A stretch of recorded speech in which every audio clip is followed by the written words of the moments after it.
Kita diberi kesempatan hidup oleh Allah Subhanahu wa taala sampai tahun 1443 Hijriah. Tetapi yang perlu kita ketahui, umur itu di tangan Allah. Kita tidak tahu kapan kita dipanggil pulang oleh Allah Subhanahu wa taala. Sekarang di saat wabah berjangkit, kalau kita pergi ke rumah sakit, kita melihat ambulan berikut-ikutan mengantarkan pasien ke rumah sakit, dan ada pula ambulan yang berikut-ikutan mengantarkan jenazah yang berada di rumah sakit Zainal Abidin atau rumah sakit yang lain. Ini berarti Allah mengingatkan kita semua bahawa nyawa kita di tangan Allah. Kita siap atau tidak siap, kalau sudah sampai waktunya, nyawa itu dicabut oleh Allah Subhanahu wa taala. Oleh sebab itu, kita yang sadar, kita yang selalu beribadah ini, marilah kita tingkatkan lagi ibadah kita. Dan yang paling penting adalah jangan kita perbanyak dosa. Kalau tidak bisa, kita tambah amal saleh, tapi marilah kita kurangi dosa. Seperti mengadu domba antara satu orang dengan yang lain. Sering kita dapat berita dari si A, kita cerita kepada si B, kita tambah sedikit bumbunya. Penambahan itu membuat hubungan si A dengan si B tidak baik. Ini perbuatan dosa. Marilah kita kurangi itu. Marilah kita kurangi untuk mencari-cari kesalahan orang lain. Ketahuilah, kesalahan itu bagaikan durian. Walaupun disembunyikan, dia baunya itu tetap ada. Tidak usah kita cari. Nanti baunya akan nampak sendiri. Jadi kalau ada orang-orang yang ingat apa kesalahan si B, kesalahan si C, kesalahan si D dan sebagainya, itu berarti ingatan dia itu bagus sekali. Kenapa tidak ingatan yang bagus itu dibawa untuk hal yang baik? Misalnya menghafal beberapa ayat suci Al-Quranul Karim sehingga tidak cepat lupa. Ketimbang kita pakai ingatan kita itu untuk mencari kesalahan orang lain. Saya katakan, kesalahan itu bagaikan durian. Mungkin hari ini tidak ada baunya. Beberapa hari lagi berbau sendiri. Tidak usah kita cari. Dia akan dapat sendiri. Urusan dia dengan Allah, urusan dia dengan orang yang dizaliminya, terserah. Yang penting dia jangan mengganggu kehidupan kita dan jangan menzalimi kita. Ini hal yang perlu kita ingat sekarang ini, karena banyak sekali orang yang kita lihat segar bugar, 2 hari kemudian kita terkejut mendengar beliau telah berpulang ke rahmatullah. Ini banyak sekali dalam minggu-minggu ini, banyak sekali. Dan saya pernah ke rumah sakit Zainal Abidin, sampai jam 12 saja itu sudah 10 mobil ambulan bolak-balik itu. Jadi kalau satu orang satu hari 10 atau lebih, biasanya 2 atau 3, kita baru mendengar orang meninggal, sebulan kemudian kita mendengar yang lain. Tapi sekarang tidak. 1 hari 2 orang kita dengar meninggal atau dan sebagainya. Marilah kita persiapkan diri kita. Kalau dipanggil, kita sudah siap menghadap Allah Subhanahu wa taala. Hadirin hadirat berbahagia, sambil kita duduk beriktikaf di masjid yang mulia ini atau masjid-masjid yang lain, sambil kita menunggu tibanya waktu Isya, marilah kita bacakan beberapa potong ayat suci Al-Quranul Karim yang pada malam ini telah sampai kepada ayat 42 dari surat Ibrahim yang berbunyi, A'udzu billahi minasy syaithanir rajim. Wala tahsabanna Allah ghafilan 'amma ya'malu adh-dhalimun. Innama yu'akhiruhum liyaumin tashkhasu fihi al-absar. Shadaqallahul 'azim. Ayat 42 dari surat Ibrahim. Ayat ini menghibur kaum muslimin di awal munculnya agama Islam yang dibawa oleh Nabi Muhammad SAW. Sejarah Islam memberitahukan kepada kita bahawa mula-mula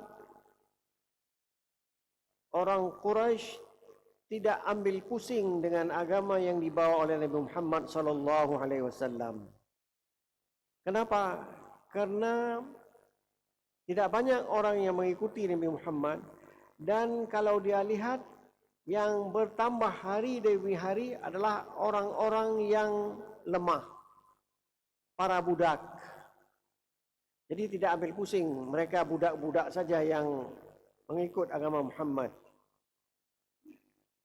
Tetapi dengan masuknya Umar ibn Khattab, dengan masuknya Hamzah dan tokoh-tokoh orang Quraisy, mereka mulai curiga. Jangan-jangan agama yang dibawa oleh Muhammad ini akan mengalahkan agama yang mereka anut. Jadi situasi di situ menyatakan pengikut Nabi Muhammad orang lemah. Pengikut Nabi Muhammad itu orang lemah. Orang Quraisy kaya raya dan punya kekuasaan. Janganlah kamu anggap, janganlah kamu duga, wala tahsabanna, janganlah kamu duga wahai Muhammad, wala tahsabanna Allah ghafilan amma ya'malu adh-dhalimun. Jangan kamu duga Allah lupa terhadap apa yang dikerjakan oleh orang-orang zalim itu. Contoh orang zalim, seorang majikan punya hamba bernama Bilal bin Rabah. Bilal diikat tangannya, dibawa ke padang pasir, dijemur di padang pasir itu, diletakkan batu di dadanya agar dia kembali kepada agama semula, agama menyembah patung. Bilal tetap menyebut Ahad, Ahad, Ahad, Esa, Esa, Esa. Tidak mau dia akui patung-patung yang mereka sembah sebelumnya. Jadi Bilal dizalimi. Bahkan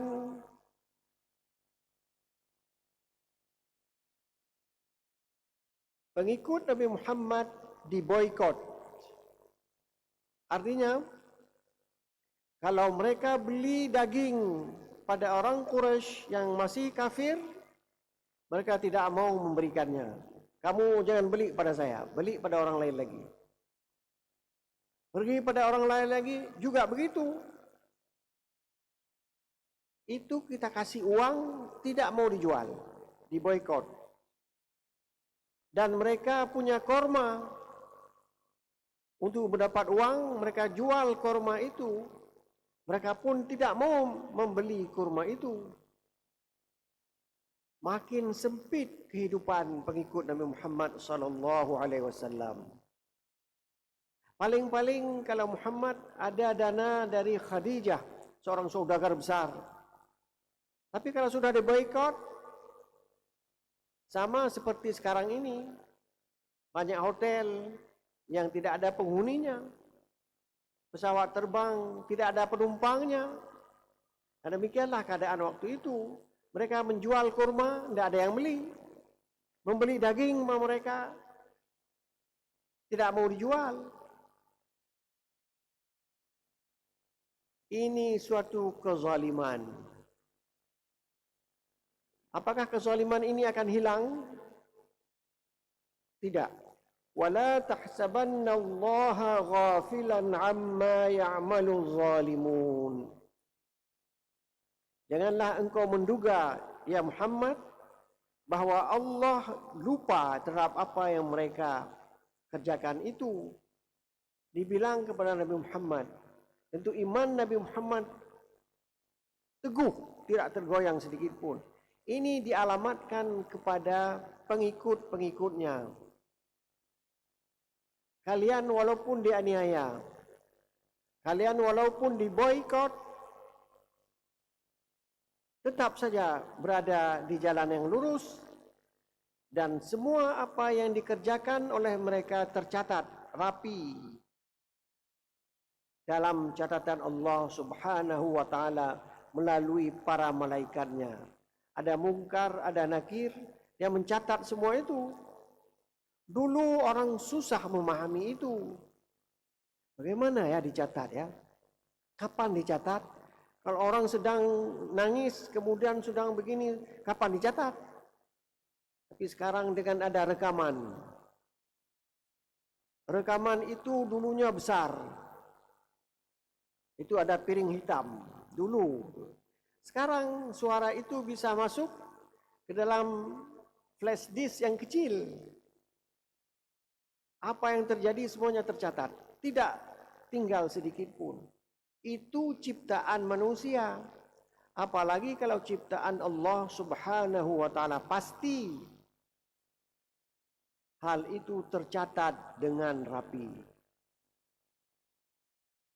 Jadi kenapa diberi kesempatan kepada mereka begitu?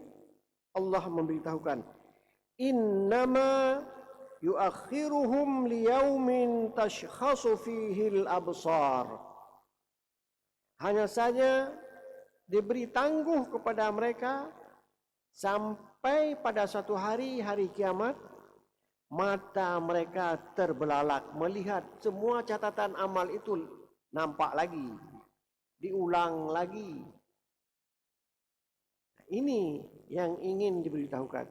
Pekerjaan kita ini, satu hari di saat kita akan meninggal, akan kelihatan apa yang sudah kita buat. Mudah saja diulang lagi. Seperti kita merekam sebuah kejadian, kita ingin melihat lagi, diulang saja, dilihat, oh begitu rupanya. Oh saya juga ikut waktu itu ya, baju saya robek ya waktu itu. Kelihatan sekali. Padahal kita tidak sadar baju kita robek di waktu itu. Tapi waktu kita lihat di video, nampak, oh menan rupanya. Bajelon kata ceri dan sebagainya. Itulah. Itu catatan kita, apalagi catatan Allah Subhanahu wa taala. Tidak hilang sama sekali.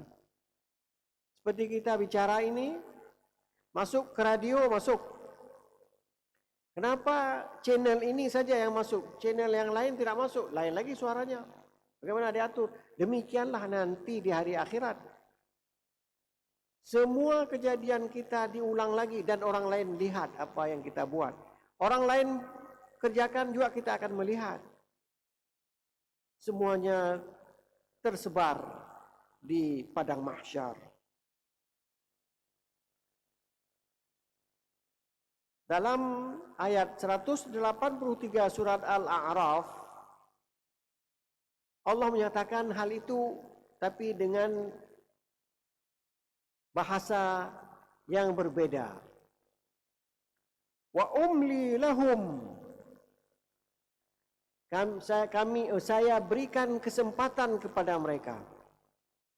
Inna kaidi matin.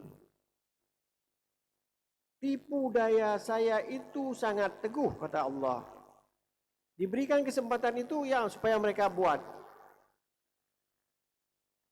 Agar kesalahan mereka banyak, nanti diazab dengan kesalahan yang banyak itu. Tentu azabnya pun banyak pula. Oleh sebab itu Allah sangat suka kepada hambanya yang bertaubat. Taubat itu keluar dari hati kita. Oh ya, salah saya. Bagaimanapun besar pekerjaan azab, pekerjaan kesalahan yang kita buat, asal kita tidak putus asa kepada ampunan Allah, Allah akan mengampuninya. Allah suka sekali kepada hambanya yang suka bertaubat. Jadi kita dalam situasi begini, orang mati di mana-mana, satu hari ada 10 orang, dulunya hanya 1 orang, 2 bulan kemudian baru ada yang lain. Sekarang 1 orang, 1 hari 10 orang meninggal. Mari kita bertaubat atas kesalahan yang kita buat. Kita duduk merenung banyak kesalahan yang telah kita buat. Dan mari pula kita bertaubat kepada Allah Subhanahu wa taala. Dan kita berdoa sesudah salat sendirian. Karena kita yang tahu apa yang salah kita buat. Kita minta ampun kepada Allah Subhanahu wa taala dengan catatan kesalahan yang sudah kita buat itu tidak kita ulangi lagi. Kalau hari ini kita taubat, besok ulang lagi, lusa ulang lagi, itu kita mempermain-mainkan Allah. Kalau kita sudah bertaubat, kita tidak akan mengulangi lagi. Ya, saya hari ini kena sabu-sabu. Bertaubat, tidak akan mengulangi lagi. Allah akan mengampuni dosa orang tersebut. Oh ya, saya hari ini nonton game sampai jam 3 malam. Ada judi di situ. Habis uang yang saya cari hari ini, habis semua. Kata orang, saya tidak tahu bagaimana sebenarnya. Kata orang, game itu kalau kita main pertama kali dapat untung terus banyak. Tapi kedua, ketiga, udah mulai sedikit dan nanti tidak ada untungnya. Kita yang rugi. Kata mereka yang sudah pernah kena tipu dengan game tersebut. Persis seperti kita juga merokok. Itu rokok pertama itu diberikan oleh orang. Necok tiba, nepim laju. 2 abak lah hebat. Abang 6 padu roh, apa yang minta roh.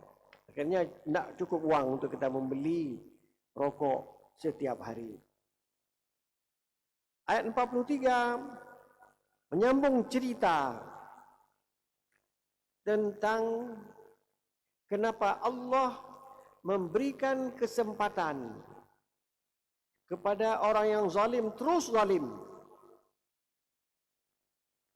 Makin zalim, makin berkuasa dia. Makin zalim, kita membentak-bentak pembantu rumah kita, makin banyak uang kita masuk. Misalnya itu bukan kesempatan baik itu kesempatan buruk. Jangan-jangan nanti sesudah banyak kesalahan baru kita dipanggil pulang oleh Allah Subhanahu wa taala dengan membawa dosa yang banyak. muhti'ina muqni'i ru'usihim la yartaddu ilaihim tarfuhum wa af'idatuhum hawa. Sesudah dosa mereka demikian banyak, Fir'aun misalnya, berapa banyak orang yang dibunuh atas perintah dia. Fir'aun tidak membunuh orang, tapi dia memerintahkan orang lain membunuhnya. Berapa banyak orang Yahudi dibunuh oleh Fir'aun. Asal tidak cocok dengan dia, dibunuh. Bahkan dia mengatakan, Ana rabbukumul a'la, sayalah Tuhan kamu yang paling tinggi. Kalau ada Tuhan lain itu semuanya rendah semua. Aku paling tinggi. Dia bunuh orang, dia macam-macam orang. Termasuk Firaun dan Haman dan orang-orang yang lain. Muhti'ina. Mereka tergesa-gesa nanti di padang mahsyar. Persis seperti sekarang orang kalau dipanggil oleh KPK, ya tergesa-gesa dia harus pergi. Kalau enggak, habis dia. Muqni'i ru'usihim, mengangkat kepala, mengangkat dia melihat gimana yang manggil saya. Siapa yang manggil saya? Harus pakai baju tertentu, naik mobil tertentu, difoto lagi. La yartaddu ilaihim tarfuhum, mata mereka tidak sempat berkedip lagi. Jadi segera pergi sambil melihat siapa yang memanggilnya. Matanya terbelalak, tidak sempat berkedip lagi. Wa af'idatuhum hawa, hati mereka kosong. Kalau kita pergi kan ada tergores dalam hati, begini, begitu. Tapi kalau sudah di hari akhirat nanti, tidak ada lagi dalam hati kita. Kita lari dari mama kita, dari saudara kita, dari istri kita, dari semua orang kita kenal kita lari. Tidak mau dekat lagi. Itu kejadian di padang mahsyar nanti. Di ayat yang lain surat Yasin ayat 8, Inna ja'alna fi a'naqihim aghlalan. Kami jadikan di kuduk mereka belenggu. Mereka terbelenggu di kuduk. Fahiya ilal azqan.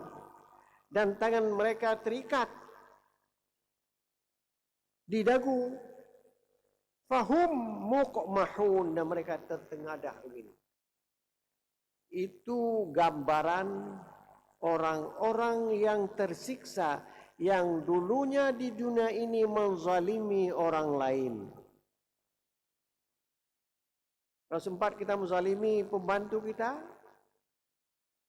minta maaf dan berikan ongkos yang lebih banyak lagi untuk dia, agar dia memaafkan kesalahan kita dan kita tidak akan mengulangi lagi perbuatan tercela itu.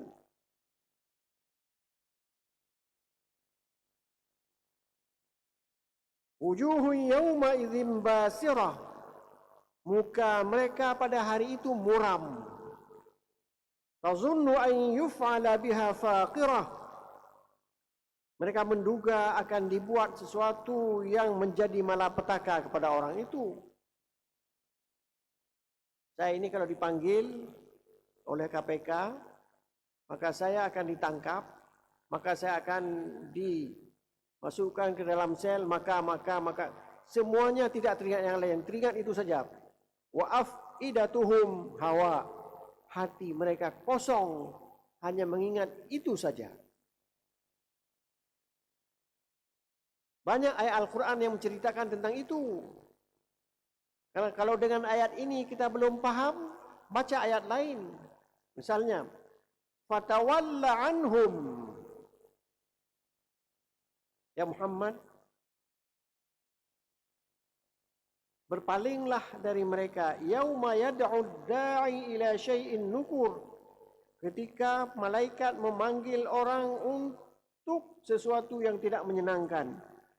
khusya'an absaruhum, pandangan mereka tertunduk, ada yang tertunduk, ada yang terengadah.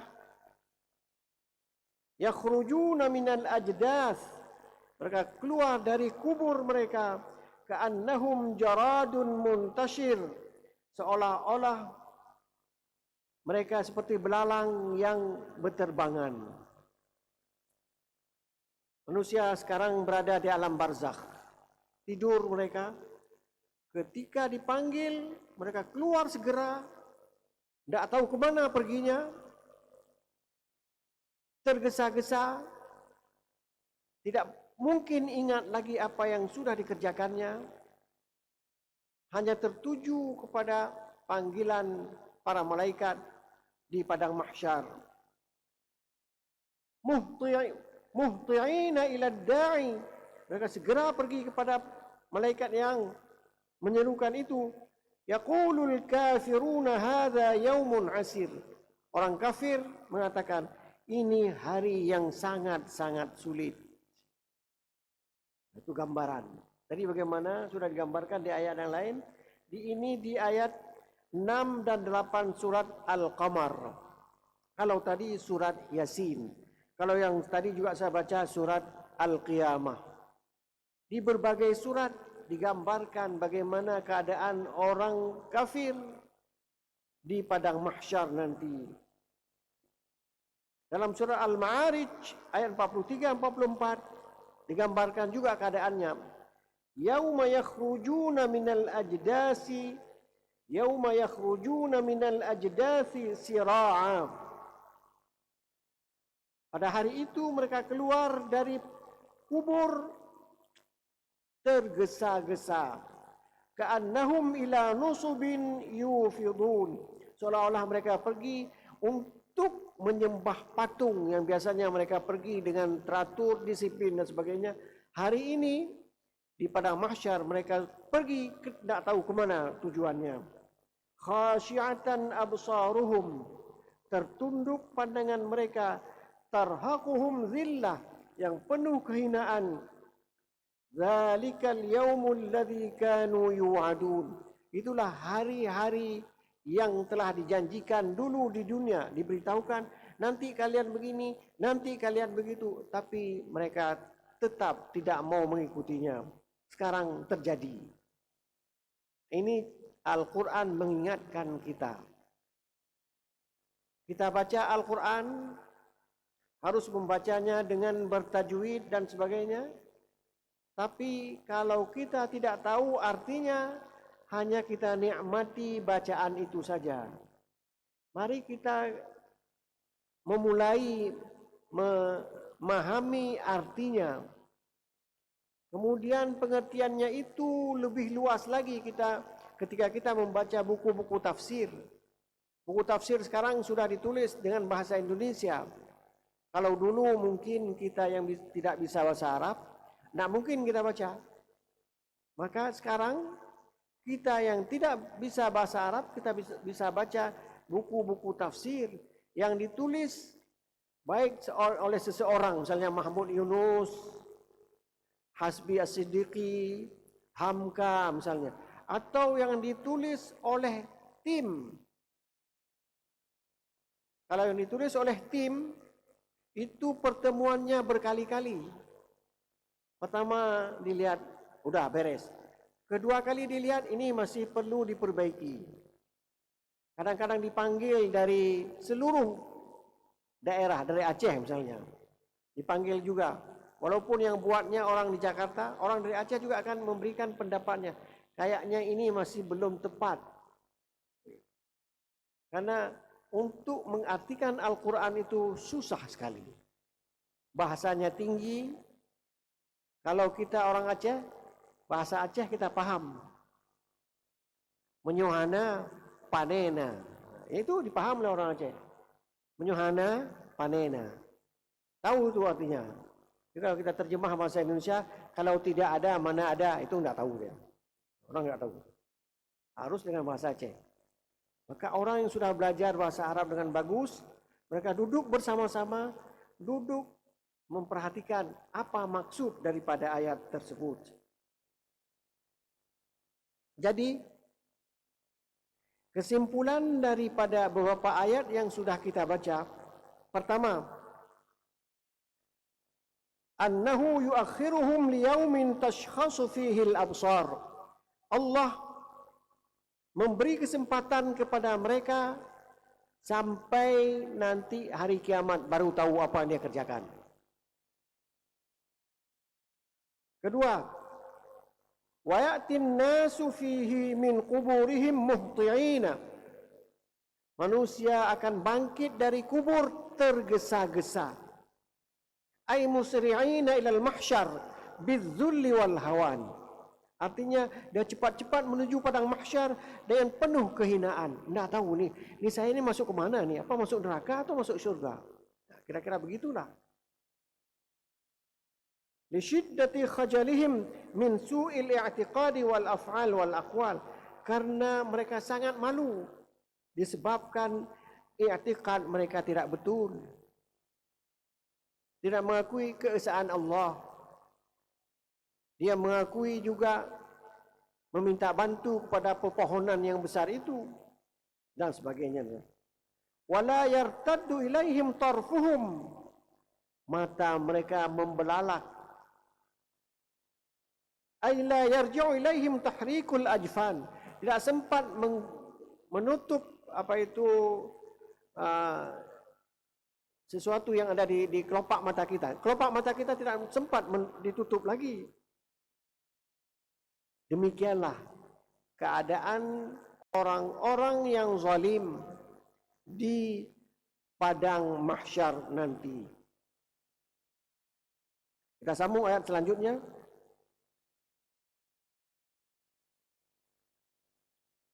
Wa anzirin nasa yawma ya'tihimul azab. Berilah peringatan. Kapan diberi peringatan? Di dunia. Kalau sudah di padang mahsyar, untuk apa diingatkan lagi? Tidak ada faedah lagi. Yang perlu diberi peringatan di sini, semasa masih di dunia, kita masih diberi kesempatan hidup, menghirup udara tanpa bayar. Kita hari ini menghirup udara entah berapa kali, tidak pernah kita bayar 1 sen pun. Tapi Allah memberitahu kepada Rasul dan pendakwah untuk mengingatkan mereka. Wa anzirin nasa yawma ya'tihimul azab. Ingatkanlah orang manusia ketika datang kepada mereka, nanti akan datang kepada mereka azab.